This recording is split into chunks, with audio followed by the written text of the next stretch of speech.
A lethal technology we can't live without. But what if cars got smarter? Automated vehicles offer the promise of dramatically reducing collisions and fatalities on our roads and highways. The big dream is to make a car that will never be responsible for a collision. The potential payoff is huge. In the mid-2030s, the market could be worth a few trillion US dollars with a T in there. Pursuing that pot of gold, companies are already testing their cars on our streets. This is a bold and ambitious mission. Is this the beginning of a mobility revolution? We're venturing into domains that 10 years ago would be deemed science fiction. Or are we simply moving too fast? The technologies are deeply flawed. It's just simply not ready for public consumption. Will we ever be safe with a robot behind the wheel? Look who's driving right now on Nova.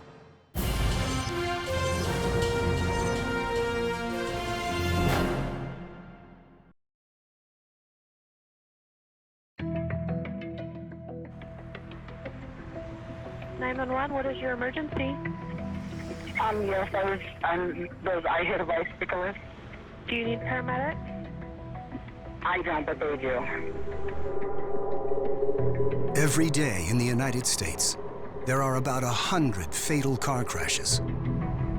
But on March 18th, 2018, one attracts particular attention because the woman behind the wheel, Rafaela Vasquez, is not driving. A computer is.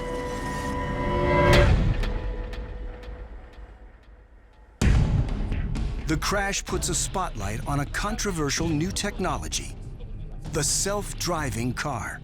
So what exactly happened? The car was on auto drive. All of a sudden, I didn't see it, and all of a sudden, it was just there, but it shot out in front, and then I think I hit him. The victim is 49-year-old Elaine Hertzberg. The car that kills her is being tested by Uber, the ride-hailing company. It's a modified Volvo equipped with Uber's self-driving technology. Test drives are permitted in Arizona as long as there's a safety driver to take over in case of trouble. But on this night, Uber's experiment badly fails. Elaine Hertzberg is the first person in history killed by a self-driving car.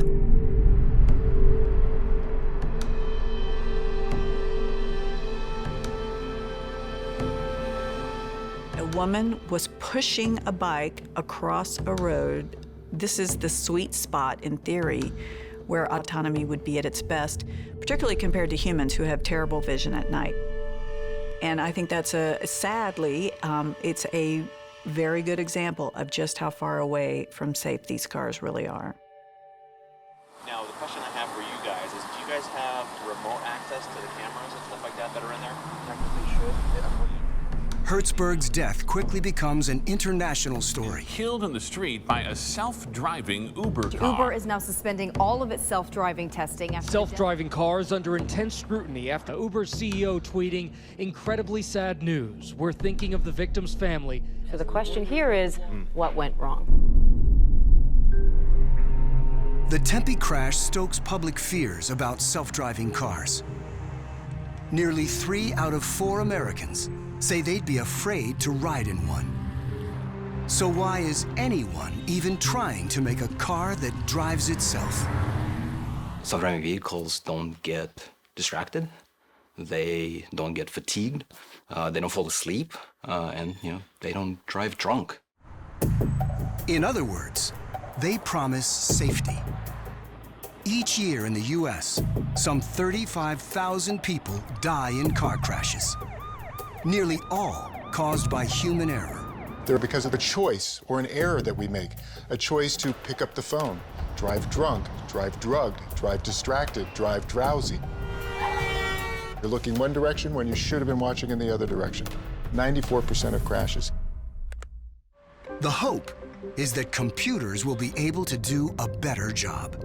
I really believe that with self-driving cars, we will eliminate road accidents if we get the technology right. Those cars will know everything about the road situation, the road condition, well before a human would. So that if there is somebody running around the corner about to jump in front of the car will know that and there will be no accidents. This is the dream. And that dream is about much more than safety. Proponents say self-driving cars could bring about the biggest changes in transportation since horses gave way to the automobile. Instead of having to own a car, people could simply summon one from a circulating fleet of robotaxis, reducing the number of cars on the road, cutting pollution, and eliminating the need to have so many private cars sitting idle all day long. For people who can't drive, self-driving cars could also provide greater mobility. You can put your kid on an autonomous car and it will take him to school and problem solved. Some see a future where cars talk to each other, reducing traffic jams. Others are less sure. It could also lead to the nightmare scenario as well, where inexpensive mobility leads to dramatic consumption of mobility, congested freeways, unsustainable use of energy, and an acceleration of climate change and other issues that we're facing now. This is a disruption. I would call this mobility 2.0. If cars today is 1.0 and horse carriages was 0.0, this is a new era of mobility. An era which in some places seems very close at hand. Like here, on the streets of San Francisco. All right, I'm gonna go ahead and slide to go. So we're off on our autonomous way. Jesse Levinson demonstrates how his company's self-driving car navigates the city's streets. On the screen here, you can see what the vehicle is planning to do. That's the green corridor.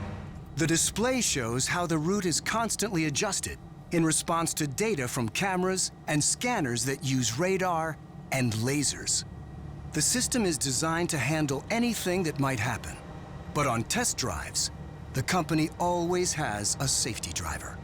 Here's a really interesting situation we're about to encounter is a 6-way unprotected intersection. This intersection is so complicated that I'm not sure I know how to drive it, but what we're doing here is we're gonna make a left turn. We're checking all the oncoming traffic. The car scans its surroundings to determine if its path is clear. We're also yielding for all these pedestrians in the crosswalk. The computer won't allow the car to proceed until it's safe. And literally tracking hundreds of dynamic agents at the same time. Now we've just made our way back. That was a 100% autonomous drive with absolutely no manual interventions. Pretty cool, huh? Test drives like this are impressive. But some warn it will be a long time before computers can consistently drive more safely than humans do. Because driving, though it may seem easy, is actually a very difficult task. Let me make the following bold assertion. Driving is the most complex activity that most adults on the planet engage in on a regular basis. When we drive, the vehicle is moving, the environment is changing on a continuing basis. All these pieces of information actually coming towards our senses, goes to the brain basically applies the rules of the road, and for the most part, we drive safely. Each of the 35,000 annual crash deaths in the US is tragic, but they're statistically rare. On average, there's only one for every 100 million miles of driving. That translates into 3.4 million hours of driving. 3.4 million hours is 390 years of continuous 24 hours a day, 7 days a week driving in between fatal crashes. That's a very high bar for technology to clear. Think about our modern electronic devices that are powered by software that we use every day. And try to imagine that those devices could run without ever giving you the spinning blue donut that said it's not ready to give you the answer you wanted. because if that computer was driving your vehicle, you crashed. So getting to the point where we have a software-intensive device that can operate without a fault is a huge, huge challenge.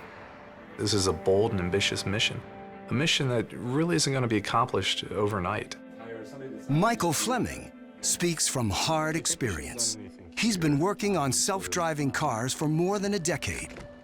And like many in the field today, he got his start thanks to a push from a surprising place, the Pentagon.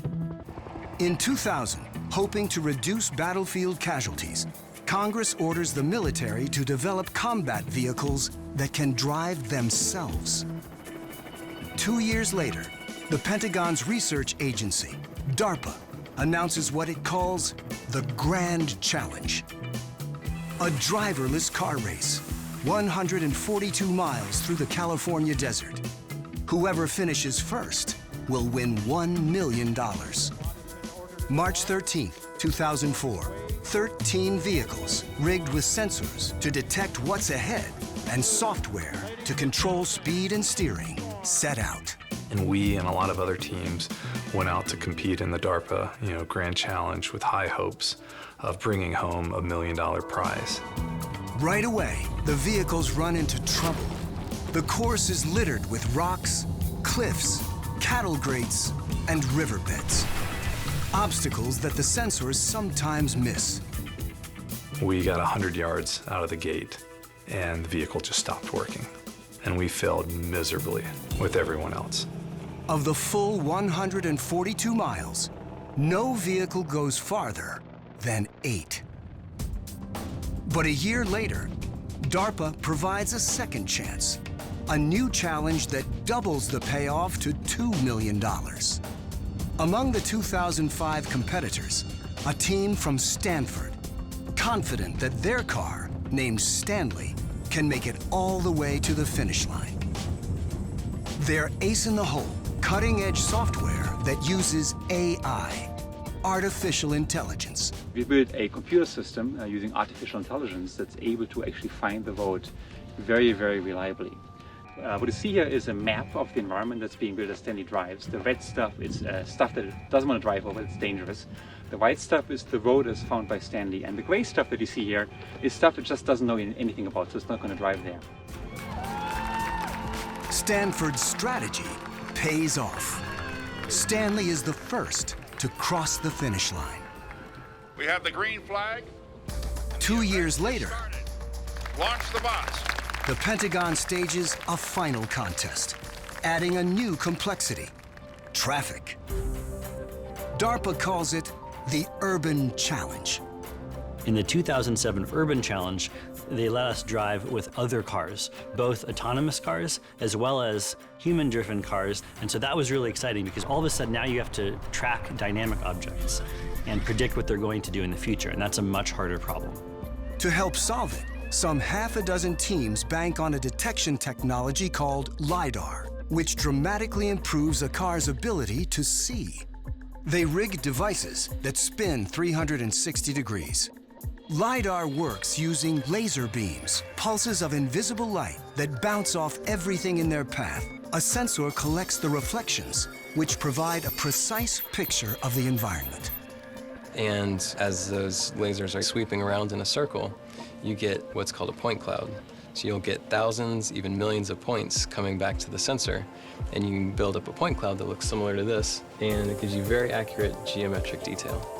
Using all that data to pilot a car demands new kinds of software.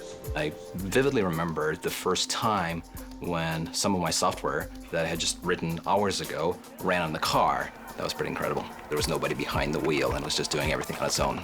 But not quite perfectly. Okay, folks, we have got our first autonomous traffic jam. Another historic event right here. And look at This time, 6 of 11 cars complete the course successfully. It's a major turning point, but there's also a growing appreciation for the immense challenge ahead. The reality was the Urban Challenge was a very small step compared to what had to be done to actually get commercial vehicles on the road. it was only a 6-hour race. So basically, if your car could last for 6 hours without hitting something, you were like, yep, we did it, right? Now, getting into a commercial service with thousands of vehicles and setting a safety bar that's significantly higher than human-level performance, that's very difficult. Still, the potential of this new technology proves irresistible to engineers and to business. The DARPA challenges may have seemed like just a geeky science project, but they trigger a race to build a whole new industry. One of the first out of the gate? Tech giant Google. Should we do a simple test first? In university robotics labs. Yes! And the startups that spin out of them. A growing army of engineers keeps improving both sensors and software. The big car manufacturers take notice, and they too enter the fray. Well, hello, ladies and gentlemen, and welcome to CES. They're betting that driverless cars are about to become a huge global business. The autonomous vehicle market is supposed to be an enormous market in the future. Estimates say that in the mid-2030s, the market could be worth a few trillion US dollars with a T in there. That potential payday brings Uber to Arizona, whose flat landscape and sunny weather are ideal for testing self-driving cars. Uber sees eliminating its paid drivers as a key to future profitability. But the March 2018 crash in Tempe casts a dark shadow on the future of self-driving cars. Uber suspends all testing on public roads. The National Transportation Safety Board launches an investigation. Why did neither the computer system nor the safety driver stop the car? The Uber crash in Tempe wasn't really about the maturity of the technology. We all knew the self-driving car technology wasn't ready to deploy. That's why they were doing testing. The significance of the Uber crash was that the human safety driver failed to prevent the crash. In the months after the crash, the NTSB and Tempe police released new details about what happened that night. The interior camera reveals that Rafaela Vasquez is not watching the road for nearly 7 of the 22 minutes before the crash, including about 5 of the last 6 seconds.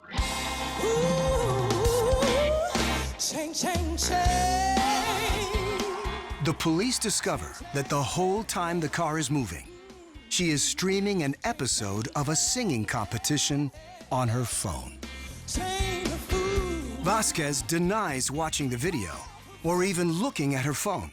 She says she was just checking the control panel, but she does not step on the brake until after the car strikes Hertzberg. The NTSB findings also point to flaws in the self-driving system. The sensors actually detect Hertzberg 6 seconds before impact, but the system doesn't alert the safety driver. It's not designed to. So even though their sensors had detected this target, there was a potentially hazardous situation, they made the decision to not give any of that information to the test driver. I can't imagine why. And the computer doesn't decide emergency braking is needed until 1.3 seconds before impact. But even then, the car doesn't brake because Uber has disabled the Volvo's factory-installed emergency braking system. Uber wants to avoid jerky rides caused by unnecessary braking for harmless objects. So the net result of that is they took a safe production vehicle and turned it into an unsafe prototype that caused the pedestrian to be killed. Uber tells the NTSB that it's the safety driver's job to correct any mistakes made by the self-driving system. Now, while many people look at the safety driver in that vehicle as perhaps the villain, the real issue is the system that safety driver was put into.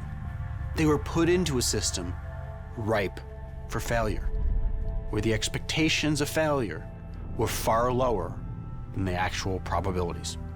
Perhaps because the computer scientists and the engineers building these systems don't all appreciate the complexities that human behavior brings to the system. Uber declined to participate in this film. But even before Tempe, there were signs that drivers and automation don't always work together very well. Automotive engineers classify automation into levels from 0 to 5. Fully automated cars, the ones driven by computers, are levels 3, 4, and 5. Uber was testing its car as a level 4 prototype. At the lower levels, humans drive. In level 0 cars, they handle everything. Level 1 and 2 cars assist drivers by regulating speed or keeping the car in its lane, or even both. They're partially automated. Partial automation is the foundation for full automation. And how we respond and adapt to automation at the lower levels gives us our window into the future. Millions of level 1 and 2 cars are on the road today. Insurance data suggest that they are less likely to crash because most of them automatically brake the car to avoid collisions. And indeed, it appears these systems are making people better drivers, because think of it as an extra set of eyes and ears beyond your own eyes and ears. So you get that additional vigilance from the sensor systems that may detect things that you missed. But the added confidence provided by partial automation also poses an unforeseen risk. The Volvo is clearly using pilot assist a lot. It's great, keeping her hands on the wheel, paying attention to what's going on in front of her. A research team at MIT is gathering data on how people use partial automation. Seem to use autopilot a lot. Yeah, he's been using it a little bit more than everyone else, actually. The cars we're studying today can automatically steer, accelerate, and brake in ways that were not available in production vehicles 20 years ago. So I think the ultimate question is, how does attention change over time as we use these cars over months and years? And that's very hard of the question we're hoping to understand more. Kathy Urquhart was given a Volvo S90 to test drive. It's equipped with several automated features, including one for steering that keeps the car in its lane. The first day I was nervous, of course. It's new technology, and I think it's the same when you're driving any new car. You have to get used to it. But I liked the lane monitor to keep you in the lane. It wasn't too obtrusive with the car just kind of pulling you over, the wheel pulling you to one side. It was good. I liked that.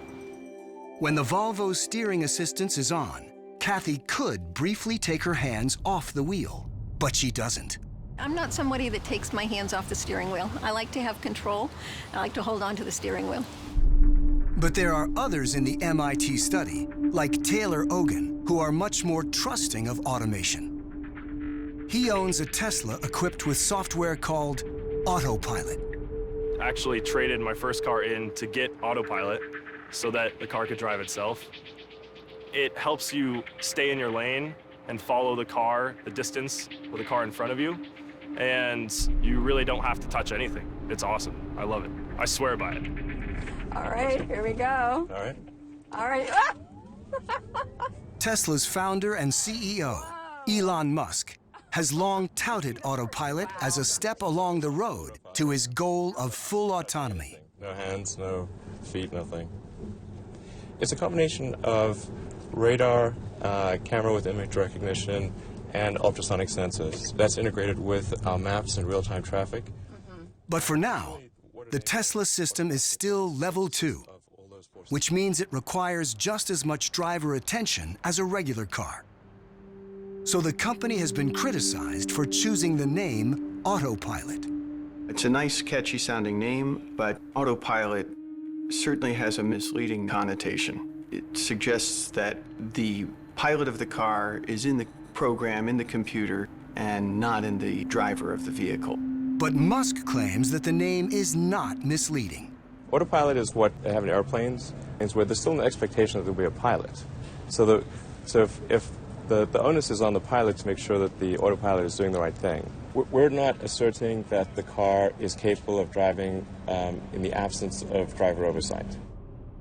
Yet when he uses autopilot, Taylor Ogan feels free to look away from the road from time to time. I'm not a distracted driver, but I definitely do things that I think older people who don't trust technology wouldn't do.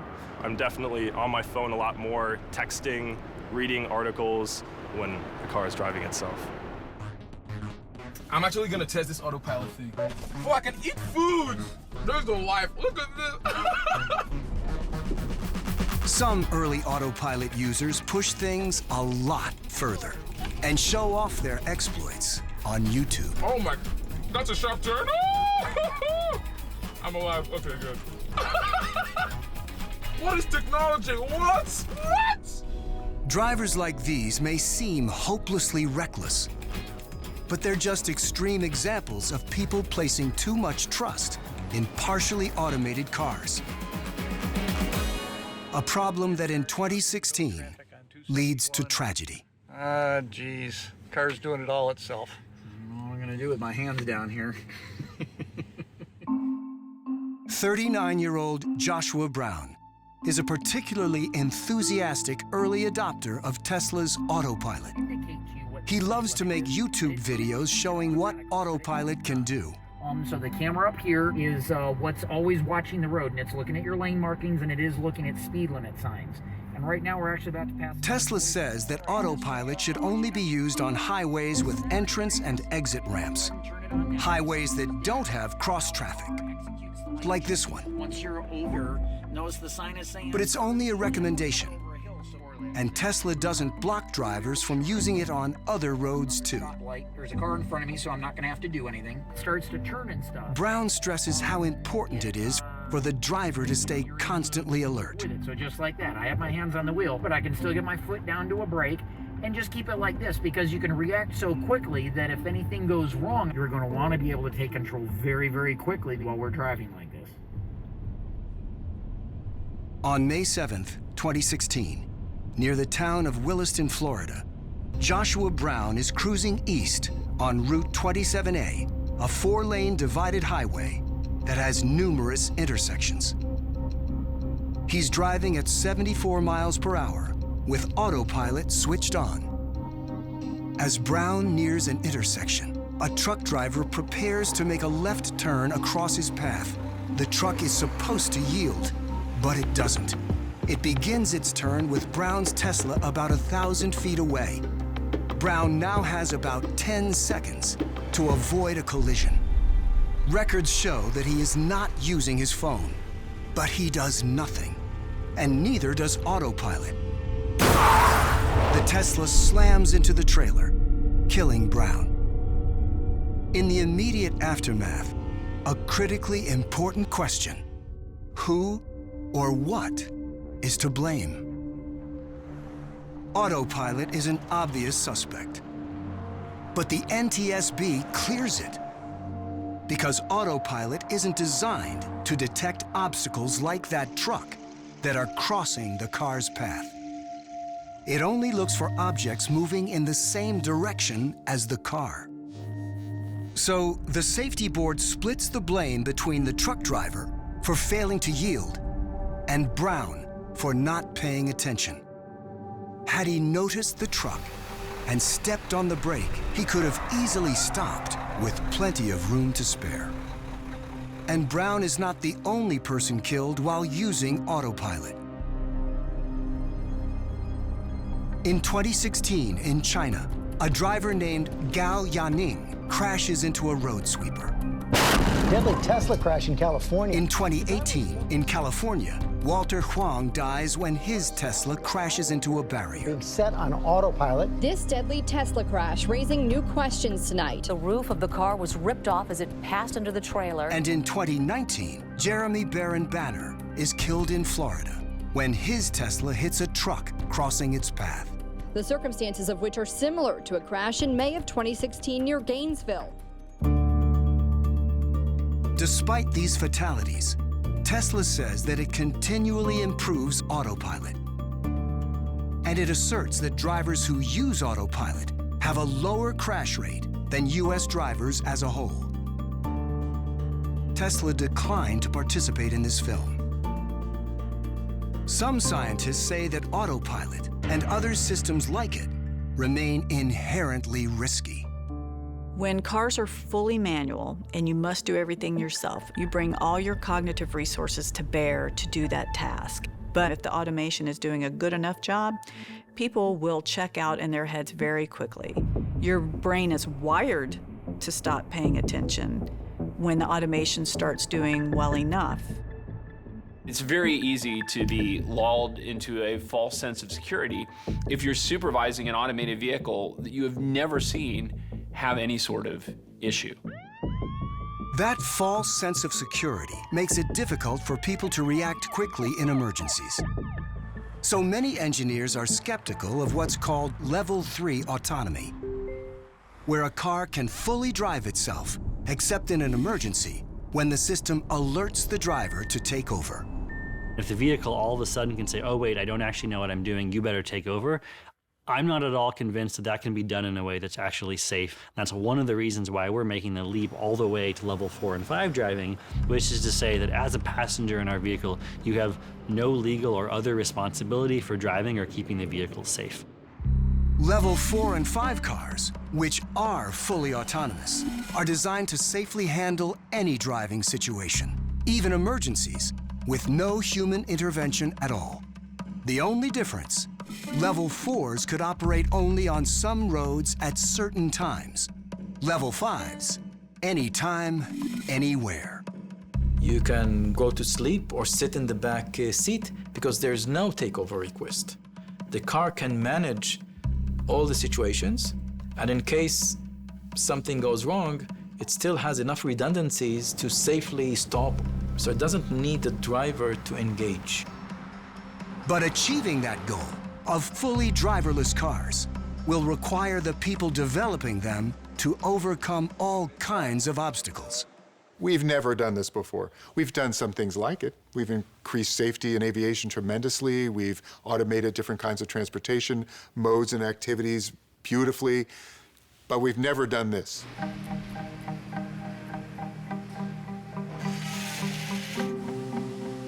Trying to develop an automated vehicle that can do everything that a human driver can do is a huge problem, and it requires an awful lot of interlocking pieces. To even match human drivers, a self-driving car needs to learn to handle not just one, but 3 distinct tasks nearly flawlessly. The first, seeing everything that's around the car. Second, understanding what it's seeing. And third, planning the car's path and controlling its acceleration, braking, and steering along the way. First, seeing. Most self-driving cars rely on cameras, radar, and LiDAR. Each has weaknesses. Cameras work poorly at night. Radar doesn't distinguish very well between different types of objects. And LiDAR can fail completely in rain, snow, or fog. But even when sensors are working nearly perfectly, there's still the second big challenge: understanding what they're seeing. For us, taking in sensory information and making best guesses about the real world are second nature. For a computer, making meaning out of visual data is fiendishly difficult. In each case, it's the task called perception. The human brain is an expert in perception, but for machines, it's not natural. So this is one big challenge. Right? If you want to drive autonomously, you need to perceive the world just like humans do. Until recently, no computer could come close. But since 2010, a big leap forward in a branch of AI called machine learning has come a long way to closing the gap. Machine learning, it's about giving machines the ability to look at data, identify patterns, and make predictions. Some common examples of machine learning: an app that can recognize human speech, or an airport security system that can recognize faces. But before a computer can do these things, it has to be trained, shown countless examples of the things we want it to recognize. At the core of machine learning is the idea of using training data so that one can train the system to do something. Usually, the training stage consists of millions of examples. In this case, a set of images of cats.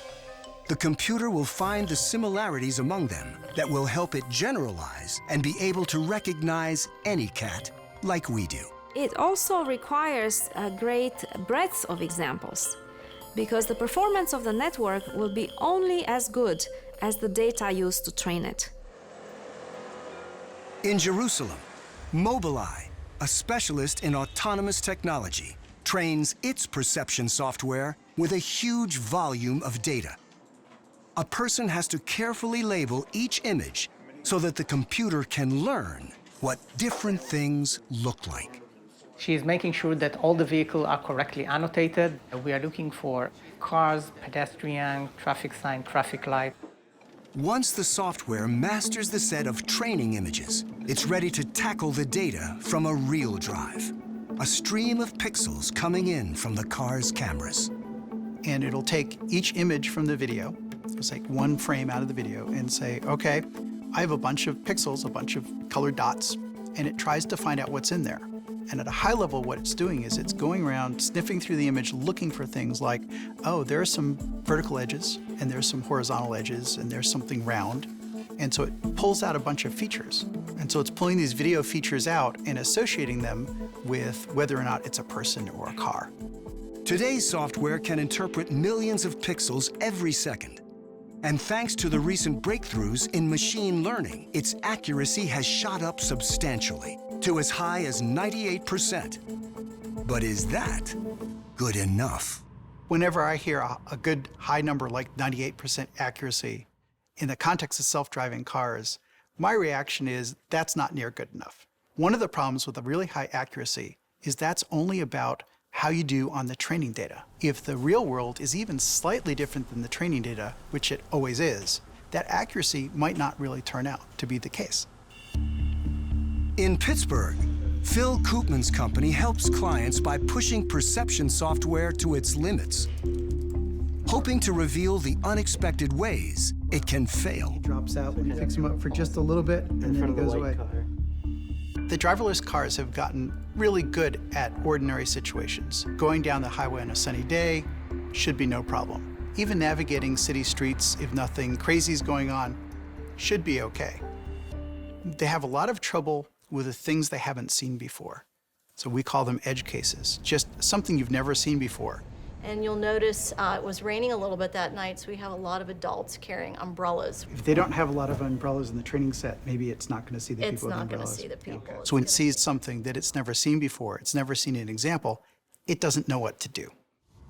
Today, Koopman and his colleague, Jen Gallengane, are driving around Pittsburgh in his car, looking for edge cases. We have the crossing guard directing traffic in addition to a traffic light.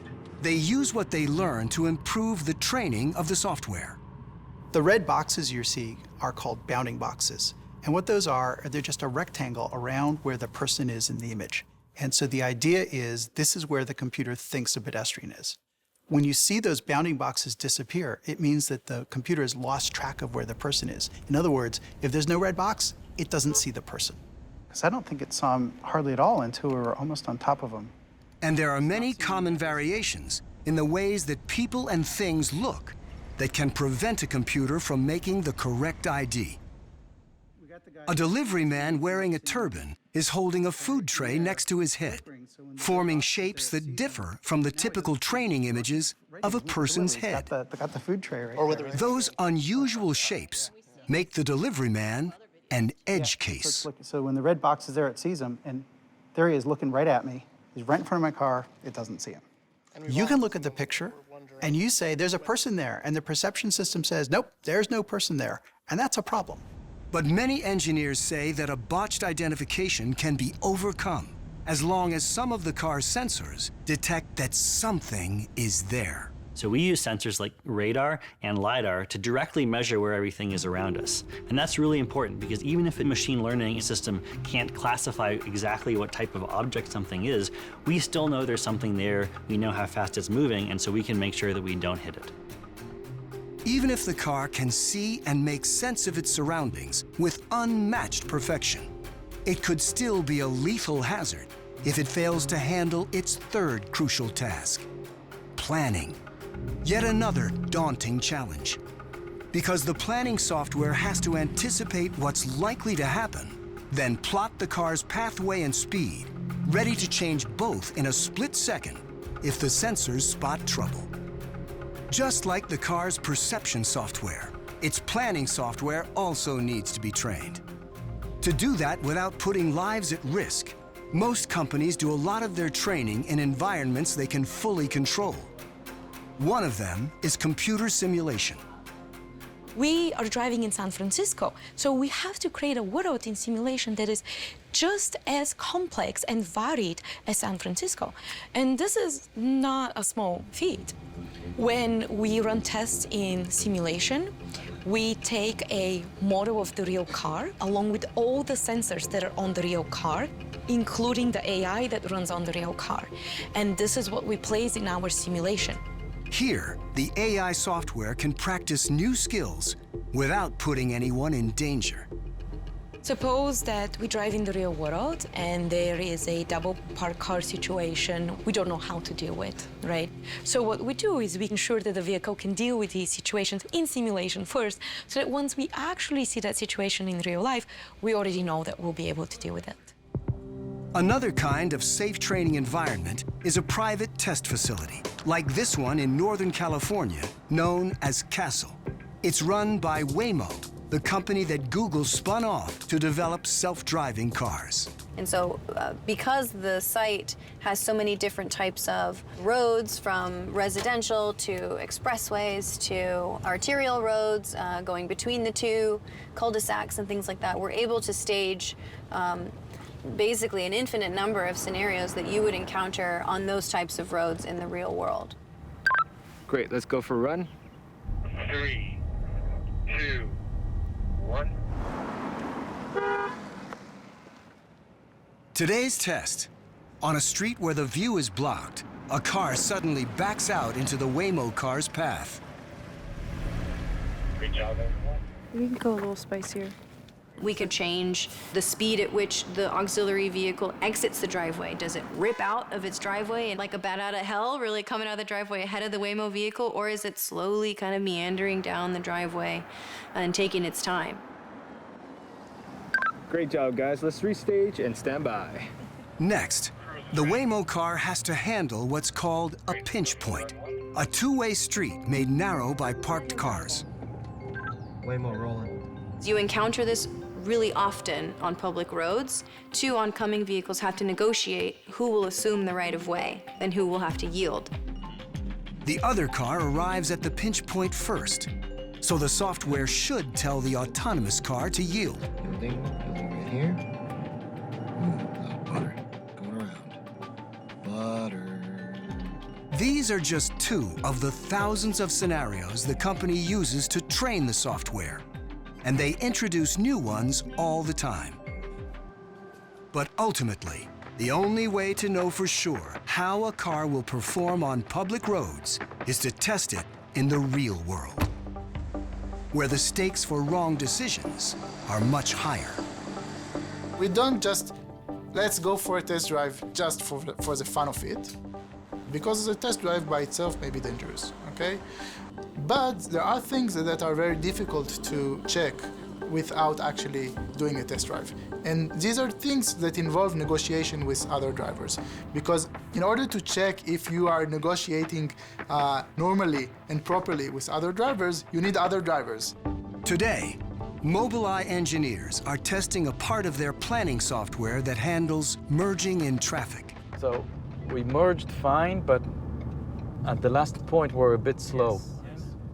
Merging into traffic, this multi-agent game that we're playing requires sophisticated negotiation. You're negotiating. Your motion signals to other road users your intent. So you're negotiating. And this negotiation requires skills. And those skills don't come naturally. Those skills need to be trained. You need to now change 2 lanes because the exit is a few hundred meters from us. The software is trained to be assertive when it has to be. Here, the car signals its intention to exit by speeding up so it can merge. You saw that we changed 2 lanes without obstructing the flow of traffic, and there are many vehicles here. You need to provide agility that is as good as humans if you want to be safe. The skill gap between autonomous systems and human drivers is narrowing. And to teach self-driving cars to be even better than humans, some engineers are exploiting the things that computers can already do extremely well. Okay, you may begin. Like control machinery with extraordinary precision. Autonomous mode in 3, 2, 1. This car is drifting, a kind of controlled skid. And what makes this feat possible is a computer program to exploit the laws of physics. Here at Thunder Hill Raceway in California, a team from Stanford University is developing self-driving software that can take evasive action to escape danger. In an emergency situation, you want to be able to use all of the capabilities of the tires to do anything that's required to avoid that collision. Our automated vehicles are able to put the vehicle into a very heavy swerve when that is the best choice for how to avoid the collision. The Stanford team applies what they've learned from the undisputed masters of pushing car performance to the limit, race car drivers. Race car drivers are always pushing up to the limits, but they're trying to avoid accidents when they do that. So for instance, race car drivers are trying to use all the friction between the tire and the road to be fast. We want to use all the friction between the tire and the road to be safe.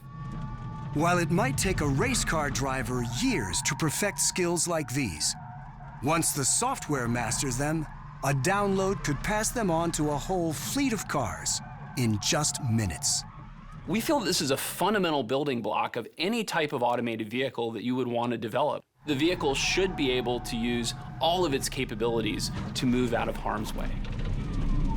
You guys rock.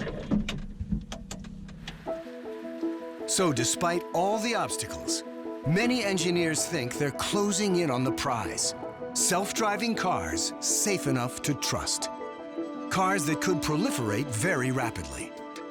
If and when that happens, they will share the road with human drivers. How will that work? Will we all get along? In Michael Fleming's test drives around the country, he sees a clash brewing. His company's autonomous car is named Asimov, after Isaac Asimov, famed for his science fiction books on robots. Asimov has a clear-cut rulebook and is very consistent, but oftentimes when we drive safely and follow the letter of the law, we get honked at. And do you know who we get honked at by? The aggressive drivers, the rule breakers. Fleming and his team analyze the data from the car's strange encounters and use it to improve their software. Whether it's a careless pedestrian, this lady just steps out in the middle of the road, and if you notice, she doesn't even turn her head.